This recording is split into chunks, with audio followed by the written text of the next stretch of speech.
Dumating si Goro sa Amerika kung saan unang nagsimula ang larong baseball, at sinabi nito sa sarili na hahamunin niya ang bansang iyon at hindi siya papayag na babalik siyang talunan sa Japan.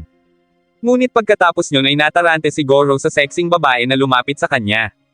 Nung una ay tuwang-tuwa pa si Goro pero ang hindi niya alam ay kawatan pala iyon kaya nasalisihan siya ng babae at nakuha ang bag niya na naglalaman ng damit, card, pera at plane ticket. Tanging ang tourist guide at $20 na inipit niya sa kanyang medyas at passport lang ang natira kay Goro kaya ni hindi nito magawang makatawag man lang sa kanila sa Japan. Gayunpaman, sa halip na magmukmak at mamroblema ay naglakad ito palabas upang gumawa ng paraan. Gumawa si Goro ng karatula na may nakasulat na Arizona upang magbakasakali na may busilak na puso ang huminto para magpasakay sa kanya papunta doon. Maya-maya lang ay may isang Hapones na sakay sa dilaw na kotse ang tumigil sa tapat ni Goro, pero hindi para magpasakay kundi para sabihin na bawal ang ginagawa nito, kaya kahit maghapon pa umanong tumayo doon si Goro ay walang magpapasakay dito. Pagkatapos sabihin iyon ay umalis na ang lalaki pero sinubukan pa yung habulin ni Goro para doon na lang sana makisabay, subalit hindi ito nagtagumpay, kaya wala nang iba pang nagawa si Goro kundi ang ipagpatuloy ang pag-aabang. Ngunit hindi nagtagal ay may dumating na pulis at sinabihan yun si Goro na mahigpit na ipinagbabawal sa bansang iyon ang hitchhiking. Dahil doon ay wala nang ibang naisip na paraan si Goro kundi ang tumawag sa kanila para humingi ng tulong, nang biglang bumalik ang lalaking nakausap niya kanina at sinabing ihahatid na umano siya nito sa Phoenix. Habang nasa biyahe ay naikwento ni Goro sa lalaki ang dahilan kung bakit siya nagpunta doon sa Amerika. Pagkatapos ay nagpakilala ang lalaki kay Goro bilang Hayato Yaginuma na isa rin palang baseball player at nakapag-aral umano ito sa Koshien noong high school, bagay na ikinagulat ni Goro. Kinahapunan, kumain muna ang dalawa sa isang restaurant kung saan naikwento ni Hayato kay Goro kung gaano rin ito kagusto na maging professional player, at dahil wala naman silang ideya kung ano ang mangyayari ay sinabi ni Goro na galingan na lang nila para matupad ang pangarap nila. Nang sumunod na araw ay magkasama pa rin ang dalawa dahil nakihati muna si Goro sa tinuluyang kwarto ni Hayato. Sabay din silang mag-almusal at doon nalaman ni Hayato na pareho lang sila ni Goro na sa summons magta-try out, pero bago iyon ay hiniling muna ni Hayato na mag-warm up muna silang dalawa ni Goro. Ngunit kasi simula pa lang ng kanilang warm up ay pinagbawalan sila ng landlord na maglaro doon dahil baka makatama umano sila ng sasakyan. Gayunpaman, nakiusap si Goro na pagbigyan sila ng isa pa. Laking gulat ng landlord sa napakalakas na pitch na iyon ni Goro na siyang sumaire sa bakod na gawa sa kahoy. Samantala, sa Japan ay nag-aalala na si Momoko para sa anak dahil 2 araw na pero hindi pa rin tumatawag si Goro. Para kahit papano ay maibsan ang pag-aalala, ipinagpalumagay na lang ni Momoko na maipapasa ni Goro ang mga tryout at makakapasok yun sa Major League, subalit sinabi ni Shigino na hindi ganon kadali ang gagawin ni Goro kaya ipinaliwanag nito ang mga pagdadaanan ni Goro. Kasabay ng pangyayaring iyon ay niyaya na ni Hayato si Shigino na magpalista. Pagkatapos mailagay ang pangalan ay pinag-warm up muna ang dalawa pero bago yun ay nakiusap si Goro na pahiramin siya ng glove at sapatos, bagay na ikinainis ng matanda kaya binura nito ang pangalan ni Goro. Dahil doon ay hinaila ito ni Hayato palayo sa mga iyon upang pagsabihan tungkol sa pagpapakita nito na hindi handa habang ang iba ay porsigidong makuha sa tryout. Hindi nagtagal ay tinawag na si Hayato para sa pagsisimula ng tryout kaya pinayuhan yun si Goro na gumawa ng paraan at manghiram muna sa iba. Habang tinitingnan ni Goro kung kanino siya pwedeng manghiram ay biglang tumama sa tapat nito ang bola kaya nakiusap ang lalaki na ibato yun ni Goro pabalik. Ginawa naman nga iyon ni Goro pero masyadong napalakas ang paghagis nito na para bang nagpipitch ito sabay na dulas pa. Nang makita yun ng lalaki ay nanlaki ang mga mata nito, at hindi nagtagal ay nilapitan si Goro upang itanong kung anong size ng sapatos nito. Pagkatapos ay pinapasok nito si Goro upang panoorin ang pitch nyon. Humanga ang mga referee nang makita kung gaano iyon kabilis mag-pitch, at kasunod nyon ay ipinatawag na ng lalaki ang Major League batter na si Bolton upang harapin si Goro. Matapos ang 2 strike ay nakapagpa-home run si Bolton laban kay Goro, at napalipad nyon ang bola hanggang sa backscreen. Nagpatuloy ang tryouts hanggang sa makapasa na si Goro sa unang test. Hindi nagtagal ay lumapit si Hayato kay Goro at ibinalita niya rito na nakapasa rin siya kaya magiging magkasama umano sila sa susunod na test, bagay na ikinatuwa naman ni Goro. Maya-maya pa ay tinawag na ang lahat ng pumasa. Habang nakapila ay napansin ni Goro na 7 na lang silang natira mula sa napakaraming nag-tryout kanina kaya sinabi nito sa sarili na hindi pala talaga ganoon kadali ang test. Para sa ikalawang pagsubok, sinabi ng referee na maglalaro ang 7 bilang isang team laban sa single A team ng Summons, ang Red Rocks. Mula sa rookie ay pangalawa ang Red Rocks sa pyramid ng organisasyon pero kahit ganoon ay hindi gaanong nag-aalala si Goro laban sa mga iyon. Kahit pa nalaman nito na magsisimula ang laro na may lamang na 10 runs ang Red Rocks, at ang layunin nila ay makapuntos hanggang may tabla nila ang score sa laro ay positibo pa rin si Goro. Habang nagwa-warm up ang Red Rocks ay nagpapakilala naman ng 5 sa isa't isa, maliban sa 2 Amerikanong puti na para bang mataas na kaagad ang tingin sa sarili.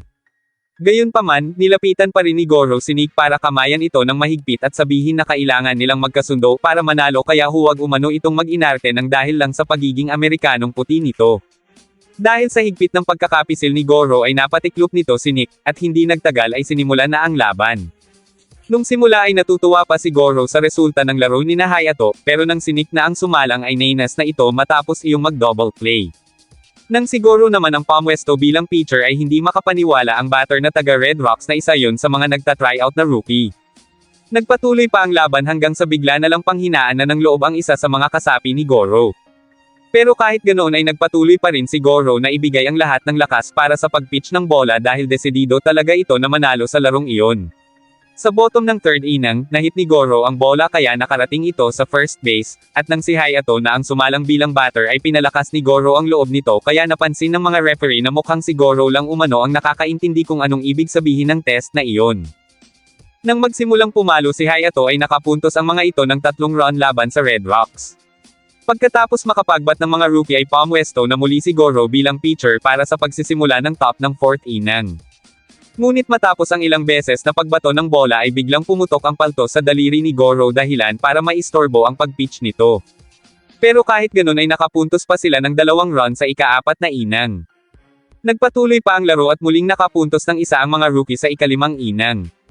Sa ika-6 na inning naman ay tumama si Chris ng isang 3-run home run bagay na labis na ikinatuwa ng team ni Goro, at nang dahil din doon ay naging magkasundo na ang 2 ito ni Nick. Na-realize ni Nick na hindi naman mahalaga ang kulay ng kanilang balat pati na rin ang lengguwaheng kanilang binibigkas, dahil ang tanging mahalaga ay ang makapasa silang lahat sa selection test. Maya-maya pa ay nasa ika-9 na inning na ang laro at 1 puntos na lang ang kailangang habulin ng mga rookie para maipasa nila ang test. Ngunit natapos ang laban sa score na 10-9 pabor sa Red Rocks. Nadismaya si Nick sa kanilang pagkatalo dahil ibig sabihin ay bumagsak sila sa test. Ngunit laking gulat ng mga ito nang batiin sila ni Steve dahil kahit natalo umano sila sa game ay pasado pa rin sila sa test at papasok sa Rookie League. Nagtaka ang 7 kung paano nangyari iyon kaya sinabi ni Steve na madalas isipin ng iba na sa Major League, ang mahalaga lang ay ang magiging resulta ng laban. Isa umano yung pagkakamali dahil para sa kanila ay mahalaga rin ang kababaan ng loob, pagkakaisa, sipag, tiyaga, talino, at tiwala na siyang taglay ng 7 kaya deserve ng mga ito na pumirma sa kontrata. Habang nagsasaya ang 7 ay sinabi ni Steve na malapit na ang spring training kaya pagkatapos umano ng mga itong pumirma ng kontrata ay ayusin na rin ng mga ito ang visa sa lalong madaling panahon. Iyon na umano ang simula ng career ng mga ito, maliban kay Goro na inimbitahang mapasama sa roster ng Salmon. Nang sumunod na araw ay nagpaalam muna si Hayato kay Goro para asikasuhin ang mga bagay-bagay. Pero bago tuluyang umalis si Hayato ay tinanong muna niya si Goro kung sigurado ba ito na nababagay ito sa summons, dahil sa sobrang galing ni Goro ay kaya pa nitong pumasa sa iba pang selection test. Dagdag pa ni Hayato na bagaman sikat nga ang Salmon, pero sa ngayon ay pang-8 lamang ito kaya hindi umano iyon ang team para makarating si Goro sa World Series. Natawa lang si Goro at sinabing wala siyang alam doon kaya kahit saan ay okay lang sa kanya. Magsisimula umano si Goro sa summons hanggang dumating ang panahon na maging World Series champion sila. Pagkatapos yun ay sumakay na si Hayato sa sasakyan, at doon sinabi ni Goro na tawagan agad siya ni Hayato kapag nakabalik na ulit ito doon sa Amerika, dahil gaya nga umano ng sinabi niya na sa pinakahuling laro ng World Championship Series, sa likod ng pitching mound, ang kanyang shortstop ay si Hayato Yaginuma lang naman. Pagkaalis ng kaibigan ay napatingin si Goro sa langit habang sinasabi na hindi siya aalis doon dahil malapit na silang magkita ni Joe Gibson sa Major League. Sa unang araw ni Goro sa summons, sinamahan ito ng isang lalaki patungo sa magiging locker room nito. At dahil nabalitaan din nila na nanakawan si Goro ay binigyan nila ito ng bagong mga kagamitan bagay na ipinagpasalamat naman ng ating bida.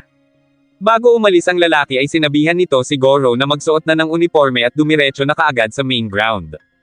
Pagkarating doon ay binati ni Goro ang Noy nagpa-practice na si Bolton, at pagkatapos ay sinalubong naman siya ni Shimerman, ang naka-assign na pitching coach ni Goro. Pero dahil sa language barrier ay tinawag ng coach si Fox upang mag-translate ng kanyang sinasabi. Si Fox ay isang catcher na marunong ng wikang Hapones dahil nakapag-aral ito noon sa Japan sa loob ng 5 taon. Matapos magkakilala ng dalawa ay iniwan muna ni Fox si Goro para bumalik na sa pagpapractice. Hindi nagtagal, nang pumasok na si Goro sa bullpen ay nagkaroon ito ng hindi pagkakaunawaan sa ace ng koponan na si Sanchez. Matapos makipag-away kay Goro, hinamon ito ni Sanchez sa isang precision challenge. Kailangan nilang matamaan ang grid gamit ang 10 bola, at kung sino ang makatama ng mas marami ay siya ang panalo. Mula sa kinatatayuan ni Goro ay nakapagpatama ito sa grid ng 8 beses, bagay na hinangaan ng ibang player na naroon. Pagkatapos yun ay pinakitaan na ni Sanchez si Goro, ngunit sa unang pagbato nito ng bola ay nagmintes yun sa grid kaya halos maiyak si Goro sa katatawa habang sinasabi na sayang ang angas ni Sanchez. Ngunit agad din namang napansin ni Sanchez na iyon ay dahil malayo ng 2 cm ang grid mula sa kaliwa. Nang may ayos na sa tamang pwesto ang grid ay hindi na nagmintes pa ang mga bato ni Sanchez kaya natalo nito si Goro sa score na 7-8. Kinahapunan naman habang nasa locker room si Goro ay sinabi rito ni Fox na ayon sa coach ay si Goro umano ang unang magiging pitcher para sa laban sa makalawa kaya dapat umanong maghanda ito. Kinabukasan, habang nag-aalmusal ay nilapitan ni Fox si Goro at doon ay nagkaroon ng pag-uusap ang dalawa. Nakiusap si Goro kay Fox na sabihin sa coach na sa pangalawang lineup na lang siya, dahil hindi siya maaring maging starting pitcher kung alam niya na tatamaan ang pitch niya ng mga magagaling at veterano. Subalit hindi pumayag si Fox bagkus sinabi kay Goro na kung natatakot ito na tamaan ng kalaban ang pitch ay magpalipat na lang ito sa minors. Dagdag pa ni Fox na kahit naman ang mga nasa mas mababa kay Goro tulad ng minors ay ibinibigay rin ang lahat ng makakaya basta magkaroon lang ng pagkakataong tulad ng kay Goro, at ganun din umano ang ginagawa ni Fox. Para hindi umano ito mapalipat sa mas mababa ay isa lang ang iniisip nito, at iyon ay ang galingan sa ibinigay ritong pagkakataon. Natigilan na lang si Goro sa mga sinabi ni Fox, pero pagkatapos nyun, kinahapunan ay nakita nyun si Goro na nagsasanay sa precision grid. Makalipas ang ilang linggo ay dumating na ang araw ng exhibition match ni Goro. Habang nagaganap ang laro ay naalala ng coach na si Gary kung paano niya kinwestiyon noon ang general manager tungkol sa pagtalaga niyon kay Goro bilang starting pitcher, pero ipinilit pa rin yun na may talento umano si Goro, bagay na nakikita na ngayon ni Gary. Pinatumba ni Goro ang mga batter sa first, second, third at fourth innings, ngunit pagdating ng ika-5 inning ay nagsimula na itong magbigay ng mga run, kaya naging tabla ang laro.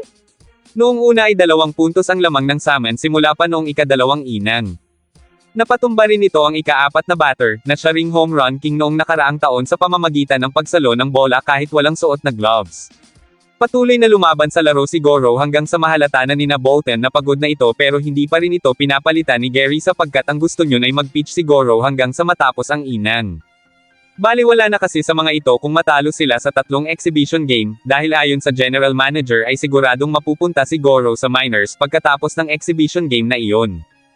At sa oras umano na maranasan ni Goro kung ano ang tunay na Major League ay mas magiging kapaki-pakinabang iyon at matututo umano si Goro na magpursigi. Sa huli ay natalo ang Summons, at pagkatapos ng exhibition match ay ipinadala sina Fox at Goro sa Cougars. Doon ay tinanong ng boss ng team si Goro kung kaya ba nitong mag-pitch sa laro ngayong araw, at pumayag naman ito kaya pamwesto na si Goro. Nang magsisimula na ang laro, mapapansin na may isang taong nakatingin mula sa bench ng kabilang team. Habang nagpapatuloy ang laro, sunod-sunod na na-strikeout ni Goro ang batter ng kabilang team hanggang sa ika-5 inning at naka-score ang Summons ng 3. Dahil doon ay tuwang-tuwa ang coach ng Cougars kay Goro, habang ang coach naman ng kabilang team ay inis na inis, pero sinabi ng lalaking nakaupo sa bench na sigurado ito na matatalo nila si Goro. Hindi nagtagal ay sinimulan na ang 6th inning, at sa pagkakataong ito ay tinatamaan na ng mga batter ng Falcons ang pitch ni Goro. Pagkatapos ng ilang batter ay tuluyan ng sumali sa laban ng taong nakaupo sa bench na ipinakilala ng announcer bilang si Joe Gibson Jr., ang pitcher na may 300 panalo at anak ito ni Joe Gibson, bagay na ikinagulat ni Goro. Hindi makapaniwala si Goro na makakalaban muna niya ang anak ng taong nais niyang makaharap, upang maipakita niya kay Gibson na buhay pa ang lahi ni Shigeharu Honda sa larangan ng baseball. Sa pagsisimula pa lang ng laro ay nakagawa kaagad si Junior ng home run laban kay Goro, kaya agad na sinabi ng coach ng Cougars na magpapalit na sila ng pitcher. Subalit bago tuluyang lumabas sa field ay nagpaabot muna si Goro ng mensahe para sa ama ni Junior na si Gibson, ngunit tumawa lang iyon at sinabihan pang hibang si Honda, sabay ininsulto naman si Goro, bagay na ikinagalit ng ating bida. Dahil doon ay hindi na nakapagpigil pa si Goro kaya sumugod ito kay Junior at nauwi iyon sa malawakang santukan sa loob ng stadium. Pagkatapos ng laro ay tinanggal si Goro mula sa Cougars sa ilalim ng utos ng team owner, pero binigyan ito ng coach ng koponan ng isang liham ng rekomendasyon para makapag-tryout si Goro sa ibang minor league club. Wala nang iba pang nagawa si Goro kundi lisanin ang lugar. Habang naglalakad ay dumating si Fox at sinabing ihahatid niya na si Goro sa airport, pero pagkasakay ni Goro ay naroon din pala si Sanchez. Habang nasa biyahe ay kinausap ni na Fox at Sanchez si Goro. Sinabi ni Sanchez na hihintayin niya si Goro sa Major League. Bumiyahe si Goro mula Phoenix patungong Memphis sakay ng eroplano sa loob ng 3 oras. Pagdating niya sa paliparan, naulit na naman ang nangyari sa kanya noong bagong dating pa lamang siya sa Amerika. May isang babaeng nabangga niya roon, ngunit dahil nadala na siya sa karanasan na minsan na siyang nanakawan ng isang blondina, agad niyang pinrotektahan ang kanyang bag at pinaratangan ang babae na isa ring magnanakaw. Subalit mariini yung pinabulaanan ng dalaga hanggang sa makita ng isang bodyguard ang nangyayari kaya agad nitong sinite si Goro. Dahil sa takot ay nagtago muna si Goro pero nang lumabas na ito mula sa likod ng malaking haligi ay napansin nito na nawala na naman ang bag niya kaya napasigaw na lang si Goro doon. Maya-maya pa, habang sakay ng bus papuntang Memphis Bats ay iniisip ni Goro na napasamang nawala ang recommendation letter na ibinigay sa kanya ng coach ng Cougars, pero mabuti na lang umano at ibinulsa niya ang cards at pera niya. Pagkarating doon ay nakita muli ni Goro ang nakabanggaan niyang babae kaya pilit niyang hinanap dito ang nawawala niyang bag, pero nadiskubre niya na ang babaeng iyon pala ang may-ari ng Memphis Bats at nagpakilala iyon bilang Alice. Matapos magkakilanlan ng dalawa ay isinama ni Alice si Goro sa loob ng stadium upang ipakilala sa coach na si Mr. Carter, at doon ay napagdesisyonan agad ng coach na ang tryout ni Goro ay gawing isang exhibition match. Naglaro si Goro bilang pitcher ng team kung saan sa unang pitch pa lang nito ay hinangaan na kaagad ito ng marami. Subalit habang nagpapatuloy ang laro ay biglang nag-iba ang takbo niyon. Sa katapusan ng top ng 9th inning ay nakalamang ng isa ang kalaban bagay na ikinadismaya ni Goro, pero kahit ganon ay binati pa rin ito ni Alice dahil nakapasa umano ito sa test. Nung una ay ayaw ni Goro na manatili dahil mahina umano ang depensa ng koponan, ngunit matapos nitong mapanood pa ang game at makita na malakas pala ang opensa ng team ay hindi ito makapaniwala, at sa huli ay nanalo pa rin ang Memphis Bats. Kinagabihan ay pinuntahan ni Goro si Alice upang kausapin ito at sabihin na napagpasyahan niya na manatili na sa Memphis Bats. Dahil pumayag si Goro na maging miyembro ng team, kinumbinsi siya ni Alice na magsilbing closer ng Bats. Pumayag naman si Goro, at sa kasalukuyang laro ay nagawa nilang maipanalo ang laban. Samantala sa Japan, naging laman ng balita ang rookie ng Warriors na si Toshi. Bilang bagong miyembro ng koponan, nagdebut si Toshi sa Warriors, subalit dahil sa hindi inaasahang pagminte sa kalagitnaan ng laro ay sinabihan siya ng isang kasamahan na hindi pa raw siya maituturing na isang pro. Matapos ang nangyaring iyon ay ibinuhos na lang muna ni Toshi ang kanyang enerhiya sa pagpapalakas ng katawan, nang biglang dumating ang kanilang coach. Sinabi ni Araki na napagdesisyonan nila na si Toshi ang starting catcher para bukas sa magiging laban sa exhibition game. Nagulat si Toshi sa sinabi ng coach pero pinayuhan siya nito na huwag na niyang isipin ang nakaraan niyang laro dahil iyon ang pagkakataon niya para bumawi. Dahil doon, pagka-uwi ay inaral ni Toshi sa pamamagitan ng mga video ang mga klase ng pitch ni Iwai na siyang magiging pitcher nila, at dahil sa kanya nakasalalay ang magiging lead ng laro ay sinabi ni Toshi sa sarili na gagawin niya ang lahat. Nang sumunod na araw ay naganap na ang exhibition game ng Warriors laban sa Osaka Monkeys, kung saan talagang sineryoso ni Toshi ang laro para maipanalo nila ang laban. Samantala sa Amerika ay gumawa si Alice ng isang advertisement upang ipahayag ang huling exhibition match. Ipinaliwanag din nito kung paano ang magiging takbo ng laro ng minor league at kung ilang laban ang magaganap sa buong season. Nang sumunod na araw, habang nagaganap ang laro ng Bats laban sa Sharks ay kasalukuyan namang ipinagdiriwang sa Japan ang graduation day ni Goro sa paaralan ng Seisho. Pagkatapos ng seremonya ay nagpaalam na sina Taigeki na Fuji, pero bago iyon ay inalala muna ni Tashiro ang team at samahan na nabuo nila sa field na pinagtulong-tulungan nilang gawin noon, sabay inisip kung ano na kayang ginagawa ni Goro ngayon. Pero dahil alam naman nilang lahat na ginagawa ni Goro ang lahat ng makakaya ay nagsilbi nila iyong inspirasyon para magpatuloy. Pagkatapos ng araw ng graduation ay nagkahiwa-hiwalay na ng paaralan ang mga kabatch ni Goro. Samantala, matapos ang unang laro ng season ay nagbunyi ang Memphis Bats sa kanilang pagkapanalo. Subalit nang nasa locker room na ang mga ito ay nagkaroon ng kaguluhan matapos komprontahin ni Sanders ang kanilang ace player, dahil pagkatapos umano nitong matanggal sa laro ay uminom na yun ng alak doon sa loob ng locker room. Mas lumala pa ang pagtatalo nang magturuan pa ang mga iyon kung sino ang may kasalanan hanggang sa subukan na ni Goro na umawat pero sa halip ay aksidente itong nasuntok ni Sanders. Natigil ang kaguluhan matapos ang mga itong awatin ni Alice, at pagkatapos yun ay bumiyahe ito kasama sina Goro at Sanders. Doon sinabi ni Sanders kay Goro na gusto niyang makita ang Bats na manalo ng isang season bago man lang siya magretiro, ngunit halos mawalan naman na ito ng pag-asa dahil hindi na umano kaya ni Sanders na makipagsabayan sa mga kabataan kaya para dito ay imposible na iyon. Pero para kay Goro ay hindi umano iyon imposible kaya nangako si Goro kay Sanders na babaguhin niya ang isipan ng mga player at gagawin niyang ipanalo ang Bats. Kasama si Sanders ay sinabi ni Goro na gagawin nila ang lahat para makamit ang championship title, ngunit sa opening ng 8 game, kahit na napanalunan nila ang first ay biglang humina ang atake nila at unti-unti silang natalo. 2 panalo at 6 na talo ang naging resulta kaya nasa kulelat sila sa Eastern Division, at pagkatapos yun ay pumunta naman sina Goro sa Albuquerque. Doon ay naglaro ang Memphis Bats laban sa Albuquerque Vipers sa isang exhibition game, pero habang nagaganap ang laro ay kinompronte ni Sanders ang coach na kung hindi umano yun ilalagay sa crisis mode ang game ay mananatili silang kulelat sa Eastern Division dahil sa sunod-sunod nilang pagkatalo. Gayunpaman, wala ring nagawa si Sanders kaya sinabi na lang nito kay Goro na kahit mahirap ay pilitin na lang nilang dalawa na makuha ang title. Pagkabalik ni Sanders sa field ay makikita na tabla ang score ng dalawang koponan, at sa pagsisimula ng top ng 9th inning ay ang team nila ang magbabat. Subalit umpisa pa lang ay hindi na maganda ang laro bagay na lalong ikinainis ni Sanders. Habang nagpapatuloy ang game ay patuloy din ang pagiging makasarili ng mga player ng team ni Goro, ngunit nagawa ng ating bida na baguhin ang pananaw ng mga iyon sa pamamagitan ng pagbibigay ng lahat ng kanyang makakaya. Kahit closer si Goro ay nagpresente siya na mag-pitch na kahit tabla pa ang score dahil hindi na umano nito matanggap ang nangyayari. Nagawang ma-strikeout ni Goro ang unang 2 batter, pero sa pangatlong batter ay nagawa nitong tamaan ang bola, at dahil ng mga oras na iyon ay hindi nakafocus si Butler ay itinulak ito ni Goro upang siya na lang din ang sumalo ng bola. Nagalit si Butler pero humingi ng pasensya si Goro at sinabi na kung aasa lang sila kay Butler ay walang mangyayari sa team ng Bats at hindi umano sila o angat sa larong iyon. Pagkatapos ay sinabi ni Goro sa lahat ng member na ngayong taon ay papanalunin niya ng championship ang Bats para umangat sila sa majors, sapagkat hindi umano papayag si Goro na hindi makamit ang pangarap niya dahil lang sa walang kwentang laro ng mga iyon.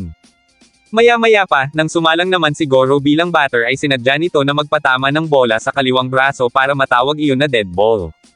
Nag-alala ang team para kay Goro kaya agad nila itong nilapitan para kumustahin, subalit sinabi ni Goro na ayos lang siya dahil ang mahalaga ay puno ang bases kaya umaasa umano ang mga ito kay Roy.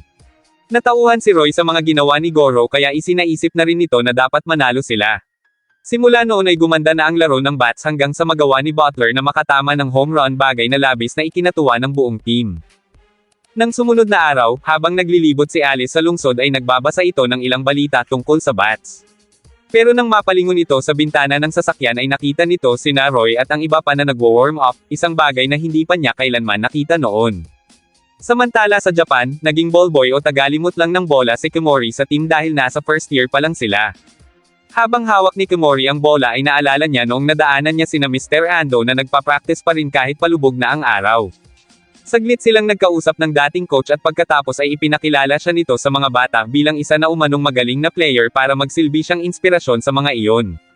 Isang umaga, habang naglilinis ng bola ay iniisip ni Kimori na hindi niya na nagawang kontrahin si Mr. Ando tungkol sa sinabi niyon sa mga bata na isa na siyang magaling na player ngayon. Gayunpaman, hinayaan niya na lang din dahil kung iyon umano ang paraan para maengganyo ang mga bata.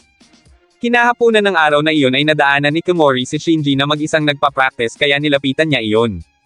Doon niya nalaman na napilayan si Coach Ando sa balakang kaya malungkot ang bata lalo na at nalalapit na ang tournament ng mga ito. Habang nag-uusap ang dalawa ay nadaanan si Kimori ng dalawa niyang katim kaya tinawag siya ng mga ito para tanungin kung tinuturuan ba niya ng pitching ang bata sabay tanong na rin kung sawa na ba siyang mamulot ng bola. Nagulat si Shinji sa kanyang narinig sabay tumakbo na palayo. Agad na pinuntahan ni Kimori si Mr. Ando para sabihin na humanap ito ng pansamantalang kapalit bilang coach ng mga bata, pero dahil wala umano itong mahahanap kaagad ay si Kimori ang naisip nitong hamalang. Nung una ay nag-alinlangan pang pumayag si Kimori kaya pinalakas lang ni Ando ang loob nito at sinabi na kakayanin nito iyon. Kinabukasan ay pinuntahan ni Kimori ang mga bata para praktisin, subalit walang gana si Shinji dahil alam umano nito na hindi naman nila matatalo ang Yokohama Little na siya nilang unang makakalaban. Gayunpaman, hindi sinukuan ni Kimori ang mga bata bagkus pinalakas niya ang loob ng mga ito, pero sinabi ni Shinji na paano siya magtitiwala sa coach na nagsisinungaling sa kanila. Doon na isiniwalat ni Shinji na ballboy lang naman si Kimori at hindi tulad ng sinabi noon ng coach nila na regular player na iyon. Kaya nawala na rin ng gana ang iba kaya nagsiuwian na ang mga ito. Dahil doon ay mas nilaksan ni Kimori ang loob niya na subukang magbat, at pinag-aralan niya ng mabuti ang pagpalo ng bola. Humingi rin siya ng pabor sa coach na paglaruin siya sa susunod na training game at nangako na ipapakita niyang kaya niya. Pinagbigyan naman siya nito sa kanyang kahilingan kaya sinabihan niya sina Shinji na manood sa training game nila. Nang sumunod na araw ay pinanood nga ni Shinji ang laro at doon nila nakita na magaling din palang maglaro si Kimori. Dahil doon ay nag-practice na ulit sila hanggang sa dumating na ang takdang araw ng laro nila laban sa Yokohama League. Sa katapusan ng game ay nalungkot ang mga bata dahil hindi nila nagawang maipanalo ang kanilang team kaya hinayaan lang ni Kimori na makaramdam ng lungkot ang mga ito at sinabing sa susunod ay mananalo na sila. Kahit ganoon ang resulta ng laro ay natutuwa pa rin si Kimori dahil alam niya na ibinigay ng mga bata ang lahat ng magagawa ng mga ito, at ipinangako niya sa sarili na gagawin niya rin ang lahat gaya ng ginawa ng mga batang iyon. Kasabay ng huling pagkapanalo ng bat sa laro ay umuusad na rin si Toshi matapos itong tawagan ni Coach Araki upang sabihin na ito ang magiging starting pitcher sa laro bukas. Pagkatapos yun ay natuwa ang mga miyembro ng bats nang malaman na makakalaro na nila ang Rockets. Habang nasa loob ng team room ay dumating ang kanilang coach at ipinakilala ang kasama nito na si Kin, isang catcher at bagong miyembro ng kanilang team. Kasunod yun ay sinabi ng coach kay Sanders na simula sa araw na iyon ay hindi na ito maglalaro dahil papalitan na ito ni Kin sapagkat iyon umano ang utos ng general manager ng Hornets. Bagamat nalungkot si Sanders dahil bangko lang siya, pero handa pa rin naman siya na bigyang payo si Kin bago mag-umpisa ang laro subalit hindi yun nakinig sa kanya.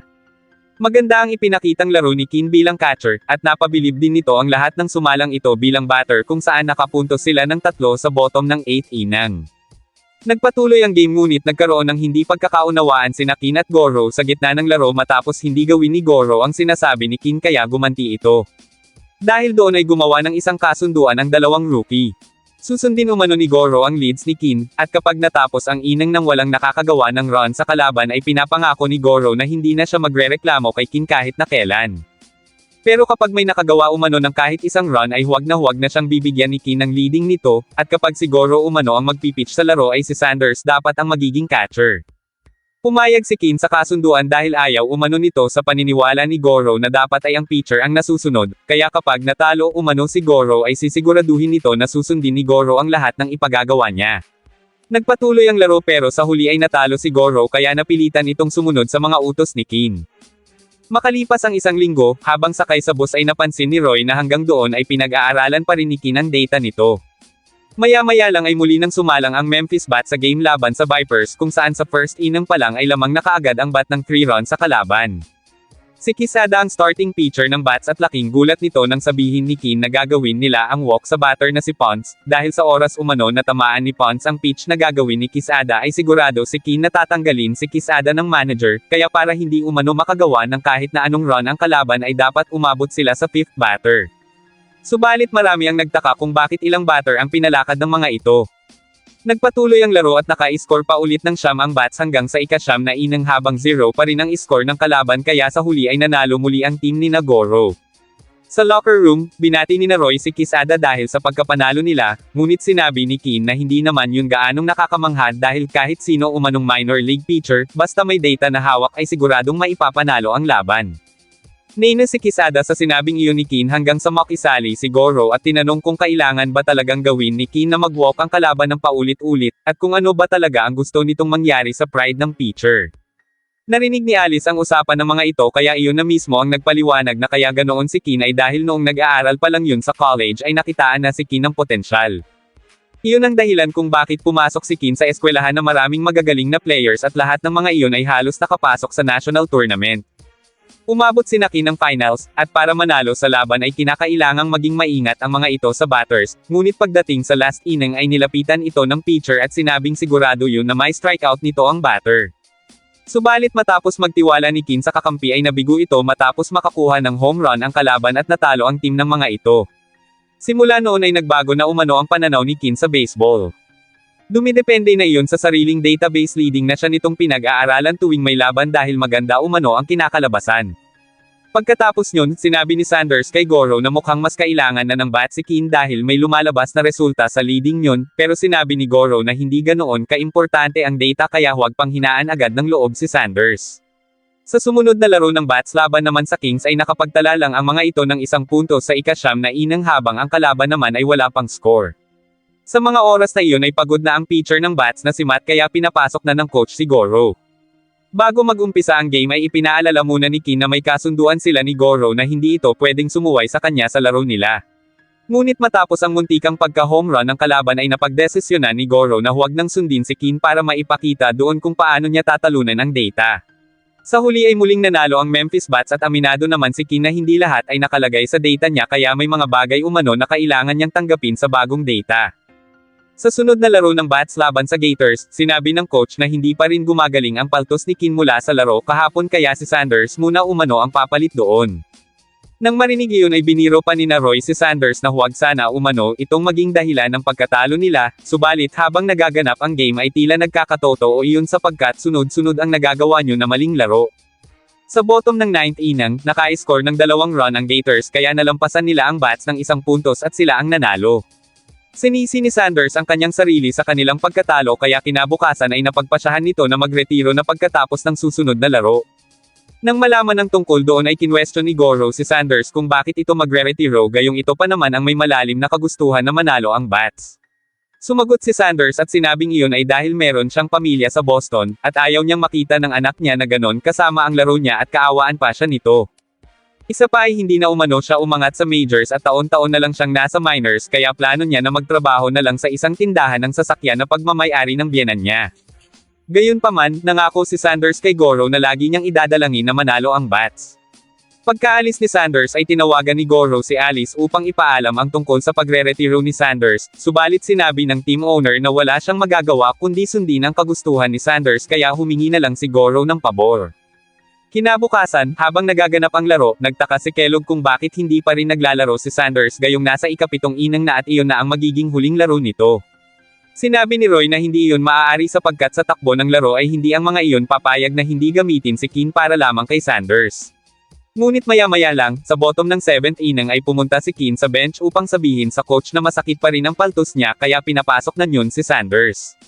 Lumabas si Kin sa field at tinanong ito ng trainer kung alin ang masakit pero sinabi nito na ayos lang siya, at hindi umano totoo na may sumasakit sa kanya dahil bago magsimula ang game ay nakiusap lang si Goro sa kanya. Pagpasok naman ni Sanders sa field ay sinabi nito sa sarili na maglalaro siya ng walang pag-aalinlangan para kahit papaano ay matapos ng maayos ang huli niyang laro. Kahit nagpalit ng magaling na pitcher ang Gators ay hindi nagpadaig si Sanders, lalo na at naroon pala para manood ang kanyang mag-ina.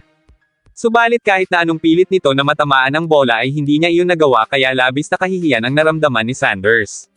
Dahil doon ay naina si Sanders kay Goro na siyang nagsabi sa asawa niya na iyon na ang magiging huling laro niya. Pero para kay Goro, hindi umano nakakahiya ang pagiging minor leaguer dahil hanggat nananatili silang suot ang uniform at ginagawa ang lahat para sa laro ay wala silang dapat na ikahiya. Matapos ang mga sinabi ni Goro ay napagtanto ni Sanders na tama ito kaya naman nilunok niya ang kanyang pride dahil alam niya sa kanyang sarili na ginagawa naman niya ang lahat ng kanyang makakaya. Sa pagtatapos ng game ay nanalo ang Bats kaya binati si Sanders ng kanyang asawa. Dumating din ang anak nila na nakiusap na huwag tumigil sa paglalaro si Sanders sapagkat gusto pa umano nitong makita na naglalaro ang ama sa marami pang games, at gusto rin umano niyong makita na mag-champion ang Bats kasama si Sanders kaya naman napagdesisyonan nito na huwag nang umalis sa team.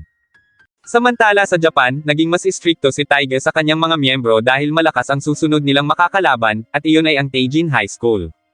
Habang nagpa-practice ay biglang lumapit si INA kay Taiga upang sabihin na 40 minuto na ang nakakalipas mula nang tumakbo ang mga first year pero hindi pa umano nakakabalik ang mga iyon.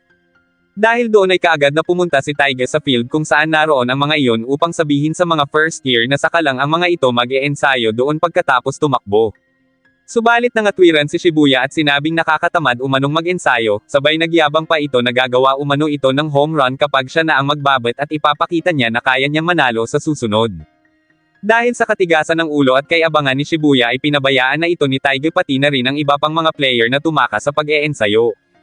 Bago umalis ay sinabi niya sa mga ito na malaya na ang buong team na mag-ensayo ng bateng hanggat gusto ng mga ito dahil may 2 araw pa naman bago ang mismong araw ng laban. Kinabukasan ay nanatiling walang pakialam sa team si Taiga kaya sinubukan itong kausapin ni INA, subalit nagmamatigas na ikinatwiran ni Taiga na sinabi naman umano ni Shibuya na ipapanalo niyo ng mag-isa ang laban kaya hayaan umano nila na gawin yun ni Shibuya. Agad na ipinaalam ni Ayane kay Mr. Yamada ang tungkol doon, at sinabing may pagkakahawig ang ugali ni Shibuya kay Goro kaya iyon kinaiinisan ni Taiga. Dahil doon ay naintindihan ni Mr. Yamada ang pagkakaiba ng ugali ng dalawa kaya sinabi nito kay Ayane na magtiwala na lang sila sa magiging teamwork ng mga iyon. Nang mga oras na iyon ay nagtitraining sa field sina Shibuya nang bisitahin ang mga ito ni Tashiro. Saglit silang nagkausap-usap hanggang sa humiling dito si Shibuya na maging catcher niya pansamantala.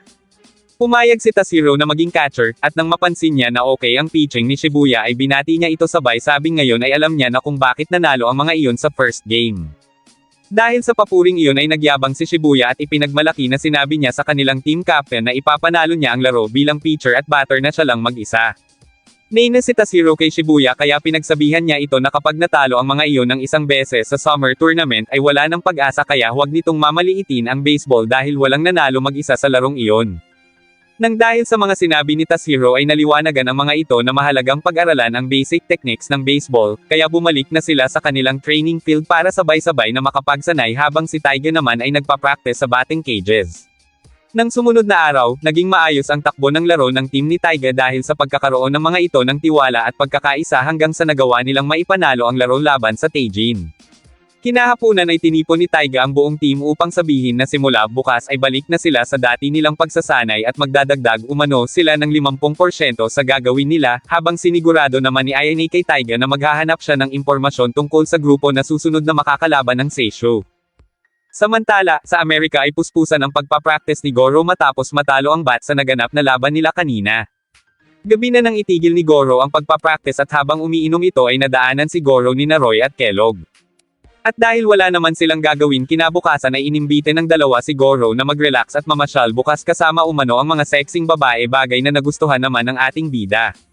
Kasunod ng pangyayaring iyon, sa Japan ay naisip ng mga kaibigan ni Shimizu na yayain ito para sa isang combined practice match kasama umano ang ibang university at agad namang pumayag ang dalaga.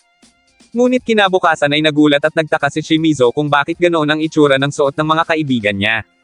Lingid sa kaalaman niya na plano pala ng mga iyon na ihanap siya ng magiging boyfriend, sapagkat sigurado umano si Maki na nakahanap na si Goro ng sexing babae sa Amerika. Natawa na lang si Shimizu sabay sabi na imposible iyong mangyari pero ang hindi niya alam ng mga oras ding yun ay dalawang dalaga ang kayakap ni Goro habang nasa biyahe. Subalit na sina Kellogg nang bumaba si Goro sa tapat ng stadium dahil mas pinili nito na manood ng game ng Titans at Hornets imbis na magsaya at sumama sa kanila. Habang nanunood ay nanlaki ang mga mata ni Goro nang bigla nitong makita si Gibson mula sa isa sa mga player ng Titans. Samantala, isinama ni Maki si Shimizu sa pakikipag-date pero mapapansin na hindi naman interesado si Shimizu kaya naina si Maki at pinagsabihan ang kaibigan. Gayunpaman, sinabi ng dalaga na mas gusto pa niya na nasa batting cages kesa naroon kaya sinabi ni Hayashi na pumunta sila doon dahil may batting center umano sa taas. Pagkatapos mag-workout ay nalaman ni Shimizu na mula pagkabata hanggang college ay naglalaro na si Hayashi ng baseball. Subalit hindi tulad ni Goro, wala itong mataas na pangarap gaya ng kay Goro na mapunta sa Major League. Hindi nagtagal ay nagpaalam na si Shimizu kay Hayashi. Sa Amerika, habang patuloy na nanunood si Goro ng laro ay naroon din si Joe Gibson Jr. na tila may galit sa isang player ng Titans. Pagka-uwi ni Shimizu ay nakaramdam ito ng pagod kaya nanood muna ito sa telebisyon, at doon niya nakita si Goro mula sa mga manunood ngunit nagulat ito at nagalit nang makita ang noo ni Goro na mayroong kiss mark kaya naibato nito sa TV ang hawak na unan. Nang sumunod na araw ay ganado si Goro sa pagpapalakas ng kanyang katawan para sa inaasam-asam nitong marating, ang Major League. Kasabay ng pangyayaring iyon ay dumalaw naman si Alice sa kanyang lolo na nasa ospital. Doon ay sinabi ni Tom na ngayong malaki na si Alice ay naniniwala siyang ito ang maghahatid sa bat sa tagumpay kaya maari na siyang magpahinga ng walang inaalala. Ngunit sinabi ni Alice na hindi pa pwede sapagkat hindi pa napagdedesisyonan ang Division Championships, kaya kailangan umanong magpalakas ni Tom dahil silang dalawa ang dapat na magtulungan doon. Nang sumunod na araw ay naganap ang game ng bats laban sa Rockets subalit natalo ang bats nang hindi man lang nakaapak sa field bagay na ikinainis ni Alice dahil pang-apat na talo na nila yon.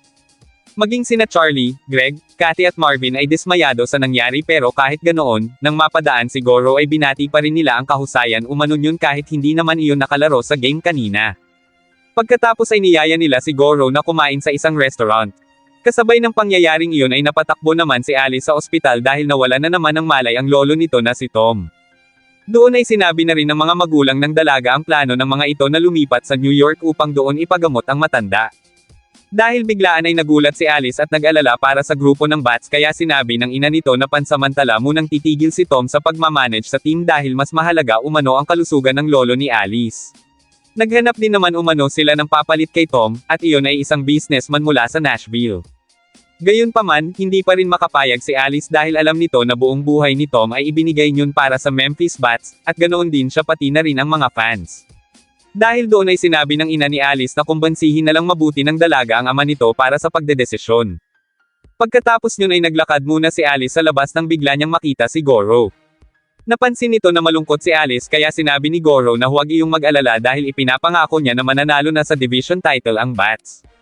Ngunit naputol ang usapan ng dalawa nang marinig ang pagtatalo ng dalawang grupo tungkol sa kung sino umano ang mananalo sa susunod na game. Agad na lumapit si Goro para umawat pero bigla na lang siyang naitulak ng isang lalaki dahil sa pagsisiksikan kaya natamba siya at napatuon ang kamay. Agad na tinanong ni Kathy si Goro kung ayos lang ito kaya sinabi nito na wala ang mga iyong dapat na ipag-alala. Sa nangyaring iyon ay nasaksihan ni Alice kung gaano talaga kamahal ng mga fans ang Memphis Bats kaya naman naglakad ito palayo upang tawagan ang mga magulang at papuntahin sa stadium para mapanood ang laro ng Bats. Pinagbigyan naman ng mag-asawa ang kanilang anak, at nasaksihan nila sa unang pagkakataon sa loob ng 15 taon ang pagkapanalo ng Memphis Bats sa First Division. Tuwang-tuwa ang team lalo na ang mga fans, at kasunod ng anunsyo ng pagkapanalo ng Bats ay nagising si Tom bagay na agad na ibinalita ni Gordon kay Mary. Doon na-realize ng mag-asawa na naroon talaga sa Memphis ang pangarap ng kanyang ama at ni Alice, pati na rin ng mga player at mga fans kaya naisip ng dalawa na kailangan muna nilang pag-isipan ng mabuti ang paglipat nila sa New York. Pagkatapos manalo sa Eastern Division ay nagdiwang ang Bats, at doon sinabi ni Alice na sa susunod na araw ay magsisimula na ang playoffs at doon nila malalaman kung sino ang magiging champion sa Western League. Nang sumunod na araw, ipinatawag ng coach ang 6 sa mga miyembro ng Bats kasama na si Goro upang sabihin na na-promote ang mga ito sa major. Hindi makapaniwala ang 6 sa kanilang narinig pero tuwang-tuwa ang mga ito maliban kay Goro na mas inisip kung paano mananalo sa playoffs ang mga maiiwan nilang player sa Bats kung wala sila. Ngunit tanging si Goro lang ang nag-isip ng tungkol doon kaya nagpanggap na lang siya na may injury upang manatili sa minor. Sa unang laro ng playoffs, halos mawalan na ng pag-asa ang ibang member ng Bats dahil sa pagkawala ng 5 magagaling nilang player bagay na labis na ikinainis ni Alice kaya pinagsabihan nito ang mga iyon tungkol sa pagiging nega. Subalit nagbago ang pananaw ng mga iyon matapos maka-home run ni Sanders, at nang aminin ni Goro na peke lamang ang kanyang injury nang sa ganon ay makapaglaro siya sa minor league. Nung una ay nainis si Sanders kay Goro dahil inisip nito na minamaliit yun ang majors, pero pinabulaanan yun ni Goro at sinabing kahit kailan ay hindi niya minaliit kung anong meron sa majors. Sinabi ni Goro na naroon siya dahil meron siyang hindi pa natatapos, at iyon ay ang talunin ng isang player na siguradong makakaharap nila sa playoff sa mga susunod na laban. Para kasi kay Goro, kapag hindi niya nagawa ang paghihiganti niya doon ay baliwala ang pag-angat na mangyayari sa kanya sa majors kaya hindi na umano sila pwedeng matalo pa sa laban na iyon. Sa pagkakataong iyon ay wala nang ibang nagawa ang coach kundi ang magpalit ng pitcher. Pumwesto si Goro sa mound, at sa gitna ng laro ay ipinakita niya na kayanan niyang mag-pitch sa kahit anong bilis ng may perpektong kontrol. Hindi nagtagal ay tinapos ni Goro ang game na lamang ang kanilang puntos, at yun ay dahil na rin sa hangarin nito na talunin si Joe Gibson Jr. sa laban. Nang sumunod na game ay muling naipanalo ni Goro ang kanilang team matapos nitong ma-perfect ang huling 8 inang. Dahil doon ay bumiyahe na ang Memphis Bats patungong Oklahoma upang kalabanan ang nanalo ring team na Oklahoma Falcons. Habang nasa biyahe ay naaalala ni Goro ang masamang sinabi noon ni Gibson Jr. sa kanyang ama kaya ngayon ay bumabalik ang galit niya. Kinagabihan ay napanood ni Gibson Jr. ang balita na ang Memphis Bats ang nanalo sa huling laban sa semifinals kaya agad itong tumayo at lumabas para mag-practice ng pagbabat. Habang nagaganap iyon ay naaalala ni Gibson Jr. ang nakaraan na para sa kanya ay isang malaimpyernong karanasan. Nung araw kasi na mamatay si Honda dahil sa hindi niyon pag-iwas sa inihagis na bola ng kanyang ama ay nanatili na si Gibson sa Japan bagay na ayaw naman ng kanyang ina. Ilang beses niyong pinilit ang kanyang papa na bumalik na sa Amerika subalit hindi nakinig ang kanyang ama hanggang sa maghiwalay na ang mga magulang niya. Ang kanyang ina at nakababatang kapatid ay bumiyahe na pabalik sa Amerika para doon manirahan, habang siya naman ay naiwan sa Japan kasama ang kanyang ama. Labis na nalungkot noon si Gibson Jr. hanggang sa makatanggap sila ng balita na naaksidente ang dalawa pagkabalik pa lang sa Amerika. Sinisi ni Gibson Jr. ang kanyang ama at si Honda sa nangyari kaya simula noon ay hindi niya na kinausap pa si Gibson. Pagkatapos yun ay nagpalista si Junior sa Little League at ibinigay niya ang sarili sa baseball, sapagkat gusto niyang durugin ang papa niya gamit ang paborito nitong baseball bat. Ipinangako ni Junior na tatalunan niya ang anak ni Honda sa laban at iangat siya sa majors at sa kanya dudurugin ang kanyang ama. Samantala, sa kasalukuyan ay sinabi ng coach sa team na magsisimula na bukas ang laban nila sa Falcons kaya ipapakita umano nila sa lahat ng bashers kung anong meron sa team nila. Pasakay na sana sila ng bus nang biglang may tumawag kay Goro para magpa-autograph, pero laking pagtataka nito kung paano nangyari na may nagpapa-autograph sa kanya doon. Natawa na lang ang lalaki dahil hindi na siya tanda ni Goro kaya ipinaalala niya rito na siya si Yamato ang taong tumulong noon kay Goro. Dahil noon lang ulit sila nagkita ay pumunta ang dalawa sa isang restaurant para makapag-usap. Doon nalaman ni Goro na dumaan lang si Yamato sa kanya para sabihin na aalis na ito papuntang Japan galing Dallas, at hindi na umano ito babalik sa Amerika kahit kailan. Nagulat si Goro at tinanong kung ano ang dahilan, kaya sinabi ni Yamato na iyon ay dahil nagtamo siya ng sugat sa tuhod nung nakaraang laro kaya tinanggal siya bago matapos ang season, pero kahit ganoon ay ayos lang yun kay Yamato. Pagkatapos ay nagpasalamat ito kay Goro sabay sinabi na pinagdasal niyang mabuti na makapaglaro ito sa majors, nang biglang tumawa ng malakas si Gibson Jr. at tinanong kung paanong ang isang third-rate pitcher na tulad ni Goro ay makakapaglaro sa majors. Mas maganda umano kung babalik na lang si Goro sa pinanggalingan nitong bansa, at pagkatapos ay ininsulto pa ni Gibson Jr. si Yamato bagay na labis na ikinainis ni Goro, kaya kinumpronte niya ito at tinanong kung ano ba talaga ang problema nito sa kanya. Sinabi ni Gibson Jr. na marami siyang sama ng loob kay Goro pati na rin sa namayapan nitong ama bagay na ipinagtaka ng ating bida. Bago tuluyang umalis si Jr. ay hinamon muna nito si Goro ng isang postahan. Kapag na-strikeout umano siya ni Goro ng kahit isang beses lang sa buong series nila ay pupunta siya sa Japan upang personal na humingi ng tawad sa puntod ng namayapang si Honda, pero kapag natalo umano si Goro at nakagawa siya ng kahit na isang home run lang ay kailangang umalis ni Goro sa Amerika at hindi na ito babalik kahit na kailan. Sinubukan ni Yamato na kumbansihin si Goro na huwag pumayag sa pusta ni Junior, pero nanindigan si Goro at sinabing tinatanggap niya ang postang inalok ni Gibson Jr. Makalipas ang ilang araw ay nagsimula na ang championship ng laro kung saan maglalaban ang Bats kontra Falcons. Dumating si Yamato sa stadium para sumuporta at panoorin ang laro, subalit halos lahat ng naroon na manunood ay sa Falcons nakasuporta. Sa pagsisimula ng game ay napansin ni Yamato na mukhang mahihirapan sina Goro dahil sa galing ng pitcher ng Falcons. Sa bottom naman ng first inning, nakapunto si Gibson Jr. ng isang solo home run bagay na hindi mapaniwalaan ni Goro sapagkat maganda naman ang pitch ni Wilson dahil mababa iyon at palayo sa batter. Dahil sa pangyayaring iyon ay na-pressure si Wilson kaya naging masama na ang pitch nito hanggang sa makapuntos pa ng 5 ang Falcons. Dahil doon ay nagpalit na kaagad ng pitcher ang bats, subalit kapwepwesto pa lang ni Spencer sa mound ay tinamaan naman ito ng bola sa paa dahilan para mamaga iyon. At dahil wala ng ibang pitcher ang bats ay napilitan na lang ang coach na paglaruin na si Goro. Nung una ay kinakabahan sina Alice para sa kanilang team, hanggang sa naisip ng coach na tawagin muna ang pitch hitter dahil hindi umano maganda kapag pinagod nito si Goro sa isang talo ng laban sapagkat hindi na nito magagamit si Goro sa mga susunod pa na laro. Naintindihan ni Goro ang coach dahil lamang ang kalaban ng 6 runs, pero kapag nakaabot umano sila sa Falcons sa inang na iyon ay magiging maayos na ang lahat kaya pwede na siyang hayaang mag-pitch ng coach. Sa muling pagsisimula ng game, sa itaas ng ikatlong inning ay naka-score si Goro ng 2 run na home run. Nasundan pa iyon ni Kellogg at ng iba pa na nakapagdagdag pa ng 3 run kaya naging 6-5 na ang score, pabor sa Falcons. Sa top ng 4th inning, muling pumalo si Goro, ngunit sa hindi inaasahang pangyayari ay tinamaan ito ng bola sa kaliwang kamay. Agad na nilapitan ni coach si Goro para kumustahin, pero nagkunwari ito na ayos lang siya kaya hindi na nag-alala pa ang mga iyon. Sa pagpapatuloy ng laro ay napunta si Goro sa first base matapos itong matamaan ng dead ball, subalit nakagawa si Kellogg ng mahinang palo kaya natapos ang inang. Humingi si Kellogg ng paumanhin pero sinabi ni Goro na ayos lang iyon sabay nangako ito na siya ang bahala sa laro at hindi niya hahayaan na makagawa ang mga iyon ng kahit na isang run. Ngunit ang totoo ay iniinda ni Goro ang sakit ng kanyang kamay, at nang dahil doon ay hindi siya makagrip. Nang muling magsimula ang game ay pumalpak ang pitch ni Goro matapos tumama sa likod ng batter ang ibinato nitong bola kaya nagkaroon ito ng warning. Humingi rin si Goro ng pasensya sa team dahil dumudulas umano ang kamay nito kaya hindi makapag-pitch ng maayos, at doon na napansin ni Sanders ang pamamaga ng kamay ni Goro at sinabing dapat na itong magpagamot. Gayunpaman, sinabi ni Goro na hindi yun malala, at isa pa ay may laban pa umano itong dapat tapusin kay Gibson Jr.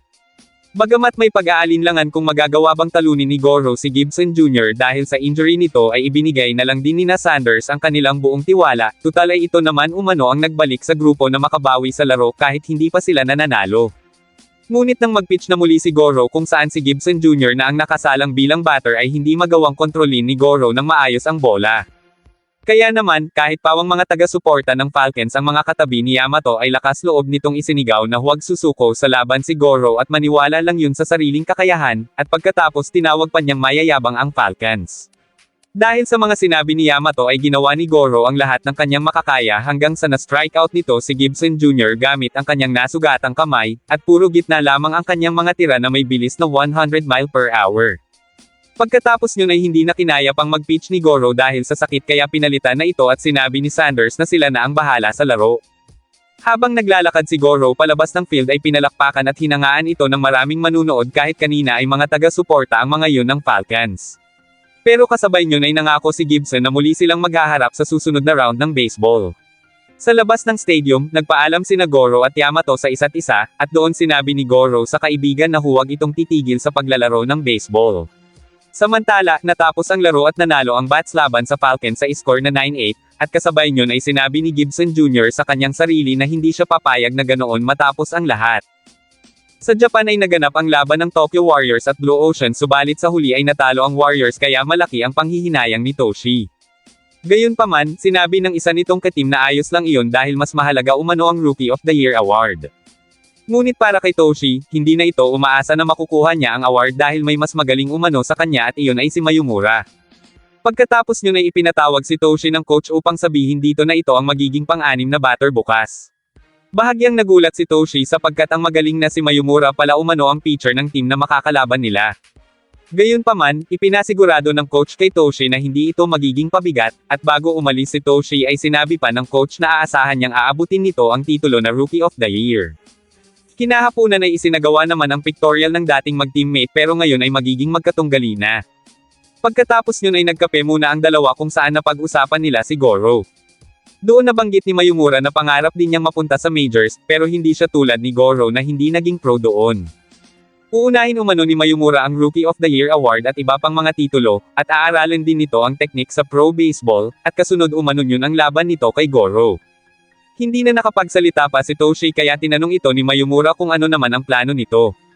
Nang sumunod na araw, bago mag-agahan ay natutuwang ipinakita ng lolo ni Toshi ang ginawa nitong diskwento sa mga paninda dahil umaasa ito na mananalo talaga ang Warriors sa championship. Pati na rin ang pagiging Rookie of the Year ni Toshi ay inaasahan na rin ng matanda kaya parang napaisip na noon si Toshi. Pagkatapos kumain ay bumiyahe na si Toshi patungong Warriors Dome, at habang nasa loob ng taxi ay naalala niya ang sinabi sa kanya ni Mayumura kahapon matapos niyang sabihin doon na plano lang niyang ipagpatuloy ang paglalaro ng baseball doon sa Japan dahil iyon ang gusto ng pamilya at fans niya. Kinwestiyon siya ni Mayumura kung ano ba ang gusto niya para sa sarili niya, at kung para sa ibang tao na lang ba ang dahilan niya kaya siya naglalaro ng baseball. Maging ang mga katim ni Toshi ay napapansin na nawala na ito ng ambisyon matapos maabot ang matagal ng pinapangarap na maging pro at maging first pick sa drafts. Pero kahit ganoon ay ayaw umano nito na makontento lang si Toshi sa isang lugar na katulad yun, dahil nais nito na hangarin ni Toshi na mas lalo pang humusay sapagkat naniniwala ito na kaya niyong pasanin ang Japanese baseball sa mga balikat nito. Kasabay ng pangyayaring iyon ay sinasabi naman ng coach kay Mayumura na mag-ingat sa tinaguriang home run king na si Rodman, pero para kay Mayumura ay hindi niya itinuturing na malaking banta si Rodman. Hindi nagtagal ay sinimulan na ang game. Habang nagaganap iyon ay mapapansin na nawawala sa focus si Toshi dahil iniisip nito ang sinabi ni Mayumura na iyon umano ang makakakuha ng Rookie of the Year award sapagkat malaki ang kumpiyansa niyo na hindi matatalo sa kanilang laban. Dahil doon ay pinatunayan ni Toshi na kaya niyang tapusin ang laban kahit na ang hangarin lang niya sa ngayon ay ang manatili sa Japan. Sa huli ay ang Warriors ang nanalo sa championship bagay na labis na ikinatuwa ng mga ito. Samantala sa Amerika, ipinatawag si Gibson Jr. ng kanilang coach upang sabihin na biglaan itong inilipat sa majors para tumulong sa Texas Riders sa playoffs at nakahanda na umano ang flight nito papuntang Texas bukas. Tinanong naman ni Sanders kung talaga bang maglalaro pa rin si Goro kahit na may injury ang kaliwa nitong kamay. Sinabi ni Goro na nalalapit na ang first championship ng Bats kaya hindi niya na magagawang magpahinga, bagay na ikinainis naman ni Sanders dahil wala naman umano itong magagawa kung injured ang kamay nito. Habang tinatalakan si Goro ni Sanders ay napansin nito ang balita sa telebisyon tungkol sa pagkakapromote ni Gibson Jr. sa team ng Texas Riders. Makalipas ang ilang araw, habang nasa locker room ay nagulat si Gibson Jr. nang marinig mula sa balita sa telebisyon na naglalaro pa rin si Goro kahit na may injury ang kamay niyon, at ngayon ay nangunguna na ang bat sa series. Dahil doon ay ginawa niya ang lahat para manalo ang Riders sa laro, dahil pagkatapos niyon ay makakabalik siya sa minors.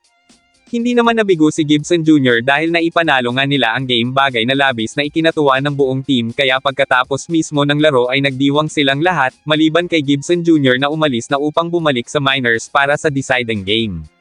Nang sumunod na araw ay nagtaka ang ibang mga ka-team ni Goro kung bakit bumalik pa si Gibson Jr. sa minors, gayong nanalo na ito kahapon sa team ng Riders sa Midwestern Division Championship.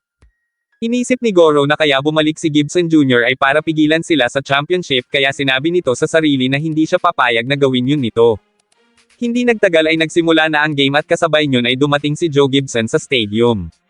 Sa unang inang, naka-score si Gibson Jr. ng 2 home run, bagay na ikinatuwa ng maraming fans nito, habang si Goro naman ay tumayo na para mag-warm up. Nang malaman naman ni Gibson Jr. na naroon ang kanyang ama ay nagulat ito at nagtaka kung bakit iyon naroon, gayong ni minsan ay hindi naman siya pinanood niyon sa laban. Subalit agad din niyang napagtanto na kaya pumunta ang papa niya ay para panoorin si Goro. Dahil doon ay mas lalong sumama ang loob ni Gibson Jr. kaya pagkatapos ng game ay pinuntahan niya ang kanyang ama, at doon ay nag-usap sila tungkol sa laban. Aminado si Gibson na naroon siya para makita si Goro dahil tungkulin niya na bantayan iyon, kaya naman sinabi ni Gibson Jr. na hindi mangyayari ang kagustuhan ng kanyang ama dahil may postahan silang dalawa na aalis si Goro pag nagawa niyang tirahin ang pitch niyon at maka-home run sa game na iyon. Kaya naman, dapat nga umanong manood ng mabuti si Gibson para makita nito kung paano niya talunin ang batang mahal na mahal nito at ipalimot doon ang pangarap na makapasok sa major. Gayunpaman, sinabi ni Gibson na hindi matatamaan ni Junior ang pitches ni Goro, kaya sa halip umano na magselos si Junior ay mag-isip na lang ito ng paraan kung paano titirahin ang mga pitch niyon. Bago tuluyang umalis ay pinayuhan ni Gibson ang kanyang anak na harapin si Goro sa pagbabat mula sa kaliwang side. Sa pagpapatuloy ng game ay napilitan na ang coach na ipasok na si Goro dahil hindi na kayapang mag-pitch ni Shiba. Nang mga oras na iyon ay nasabat si Junior, ngunit hindi ibinato ni Goro ang kanyang 100 mph fastball at sa halip ay mga kontroladong pitch lang ang ginamit nito. Sa panlimang pitch ni Goro ay tinamaan ni Junior ang bola ng direkta sa glove ni Goro kaya na-out ito. Sa itaas ng ika-6 na inang, nang si Goro na ang magbabat ay diniktahan ito ng coach na mag-sacrifice bunt, pero sa tingin ni Goro ay hindi iyon makakatulong. Kasunod yun ay sinabi ng isang miyembro sa coach na okay na rin namang magbat si Goro kaya maganda umano kung papayagan na nila iyong maging batter sa double play. Nung una ay nag-alangan pa ang coach, pero nang sumang-ayon si Sanders sa sinabi ng isang lalaki ay naisip ng coach na ipaubaya at ipagkatiwala na kay Goro ang pagbabat. Nakahataw si Goro at umabot ng 2 base, habang nakapuntos naman ang runner ng 1 run, bagay na ikinatuwa ng team. Nang si Kellogg naman ang nasabat ay tumakbo kaagad si Goro bago pa man makapag-pitch ang kalaban, kaya nakarating ito sa 3 base kung saan naroon si Gibson Jr. Maraming nagtaka kung bakit tumakbo kaagad si Goro, kaya sinabi nito na iyon ay dahil 100% siyang sigurado sa diskarte niya kanina. Dagdag pa ni Goro na dahil runner ang pitcher ay hindi alam ng mga ito na susubukan niyang mangagaw ng base, at isa pa ay nakita niya sa grip ng pitcher na circle change-up ang gagawin nitong pagbato. Hindi makapaniwala si Gibson Jr. sa mga sinabing yun ni Goro. Habang nagpapatuloy ang game, direktang sinabi ni Gibson Jr. kay Goro na naroon ang taong pumatay sa ama nito, at nagpunta umano yun doon para kay Goro. Habang tahimik lang si Goro na nakatingin sa suite na kinaroroonan ni Gibson ay sinabi ni Jr. na sigurado siyang sa mga oras na iyon ay galit na si Goro, pero sa halip ay nagtaka ito at tinanong kung ano ba ang dahilan niya at ganon siya magsalita sa sarili niyang ama. Nilinaw rin ni Goro kay Junior na hindi niya kinamumuhian si Gibson, at hindi siya nagpunta doon sa Amerika para lang maghiganti. Si Gibson umano ang tanging kapalit ng papa ni Goro, at ang nag-iisang tao sa mundo na tunay niyang hinahangaan dahil napakabuti rin umano ng taong iyon. At dahil naroon si Gibson para panoorin sila, sinabi ni Goro kay Junior na ipakita nila doon ang best performance nila hanggang sa huli. Natigilan na lang si Junior nang malaman na hindi nagalit si Goro sa papa niya, habang siya naman ay nagsikap pa sa larong baseball para mahigitin ang kanyang ama, hindi dahil sa nirerespeto niya yun o hinahangaan, kundi dahil sa paghihiganting nasa isip niya dahil sa pagpapabaya nito sa kanilang pamilya, kaya gusto niyang tapusin sa sarili niyang mga kamay ang pagmamahal ni Gibson sa baseball. Habang nawawala si Junior sa focus ay hindi nito namalaya na nakapunto si Goro, kaya naging tabla ang score sa 2-2. Umaasa naman si Gibson na may natutunan ang kanyang anak sa mga ipinakita ni Goro, at sana ay nakita umano yun kung gaano kamahal ni Goro ang baseball kahit kailan at saan man ay ibinigay yun ang lahat ng makakaya sa bawat laro, at hindi tulad nito na ginagawa lamang daan ang baseball para sa paghihiganti kaya napakalaki umano ng pagkakaiba ng dalawa, at kung hindi yun makikita ni Junior ay malayo umano nitong matamaan ang mga bato ni Goro. Habang nakaupo sa bench ay biglang naisip ni Gibson Jr. na kaya binabantayan ng kanyang ama si Goro ay dahil sa sobrang pagmamahal niyon sa baseball, sapagkat pareho ang mga iyon na may damdamin at pag-iisip sa laro bagay na kahit anong gawin niya ay hindi niya maramdaman o makita. Na-realize din ni Junior na kaya sinabi ng kanyang ama na hindi niya magagawang tapatan ang mga bato ni Goro ay dahil hindi siya masaya sa baseball. Sa ibaba ng ika-8 inang, pumwesto si Gibson Jr. bilang batter pero nagulat ang marami nang makita na papalo ito ng bola gamit ang kaliwa. Dahil sa pagtataka ay napatanong na ang lalaking kasama ni Gibson sa suite kung bakit sa kaliwa papalo ang anak nito, kaya sinabi ni Gibson na iyon ay dahil kaliwa lang ang ginagamit ni Junior nang nagsisimula pa lang iyon. Naging switch hitter lang umano si Junior nung high school nang hindi niyo nagawang tamaan ang mga pitch mula sa southball, pero ngayon kay Goro na bumabato lamang ng fastballs ay mas magagawa umano ni Junior ng maganda ang mga tira nito. Natuwa si Gibson dahil iyon ang unang beses na nakinig sa kanya si Junior. Pinayuhan naman ni Sanders si Goro na maging maingat dahil mukhang may pinaplano umano si Junior, pero ang tanging sinabi lang ni Goro ay wala siyang planong magpatalo sa laban sa harapan ni Gibson. Hindi nagtagal ay nagsimula na ang laro, ngunit sa ilang beses na pagpipitch ay hindi maihagis ni Goro ang 100 miles per hour na pitch niya, at nang dahil sa maling pitch, nakagawa si Junior ng inside the park home run. Pagkatapos nyon, sinabi ni Junior kay Goro na nagkamali siya sa pagtingin dito bilang karibal. Dahil doon ay halos bumagsak ang enerhiya ng buong team. Pero sa itaas ng ika-9 na inang, nakagawa si Sanders ng solo home run na muling nagtabla sa laro sa score na 3-3, dahil na rin sa kagustuhan nito na hindi iyon ang maging huling laro ng taong nagbibigay inspirasyon sa team nila at siyang nagpabalik sa kanya sa paglalaro ng baseball. Tuwang-tuwa ang buong team ng Bats dahil sa ginawang iyon ni Sanders, lalo na si Goro na sinabi pa na masyado pang maaga para isipin nito ang pagre-retiro.